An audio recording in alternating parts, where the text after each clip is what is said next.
গরু পুরাণে বলা হয়েছে যে শত্রুদের থেকে নিরাপদে থাকার জন্য সতর্কতা ও চাতুর্যে সাহায্য করা উচিত।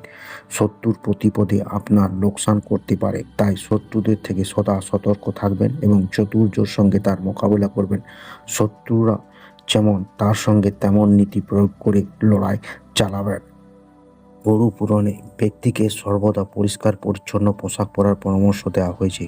মনে করা হয় নোংরা কাপড় পরে লক্ষ্মী রুষ্ট হন, ফলে সেই পরিবারের অভাব অনটন দেখা দেয়। ব্যক্তিকে প্রতিটি ক্ষেত্রে অসাফল্যের মোকাবেলা করতে হয়। সাফল্য লাভের জন্য ব্যক্তিকে অভ্যাসে চালিয়ে যাওয়ার পরামর্শ দেন এই পুরাণে, কারণ অভ্যাস এমন একটি মাত্র পথ যার মাধ্যমে ব্যক্তির বুদ্ধিমান হতে পারে। নিজের অন্তর থেকে দেশীয় অনুভূতি দূর করার পরামর্শ দেওয়া হয়েছে গরু পুরাণে, কারণ কাউকে দেখে বিদ্বেষ পোষণ করে রাখলে ব্যক্তি নিজের ক্ষতি করতে পারে। তাই বিদ্বেষ তো রাখবেন না, বরং কারু নিন্দা বা সমালোচনাও করবেন না।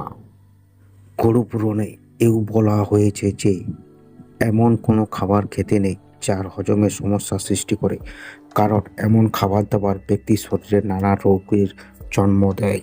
কখনো নিজের বিদ্যা ও প্রতিভার জন্য অহংকার বোধ করবেন না, আবার কখনো কাউকে ছোট করার চেষ্টা করবেন না। যে ব্যক্তি অপরকে ছোট করার চেষ্টা করেন, সরস্বতী তাদের থেকে রুষ্ট হন এবং সেই ব্যক্তির কাছ থেকে সমস্ত বিদ্যা বুদ্ধি ফিরিয়ে নেয়। সচ্চরিত্র ব্যক্তিদের সঙ্গে বন্ধুত্ব করবেন, কারণ খারাপ মনের মানুষেরা নিজেদের সঙ্গে সঙ্গে আপনারও ক্ষতি করবে।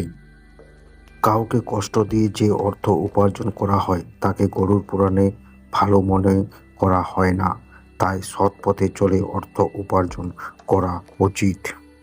যে ব্যক্তি সকালে দেরি পর্যন্ত ঘুমায় তার বয়স কমতে শুরু করলে বলে গরু পুরাণ জানিয়েছেন। তাই সকালে তাড়াতাড়ি ওঠার অভ্যাস করুন। ব্রহ্ম মুহূর্তে বায়ুকে সবচেয়ে শুদ্ধ মনে করা হয়।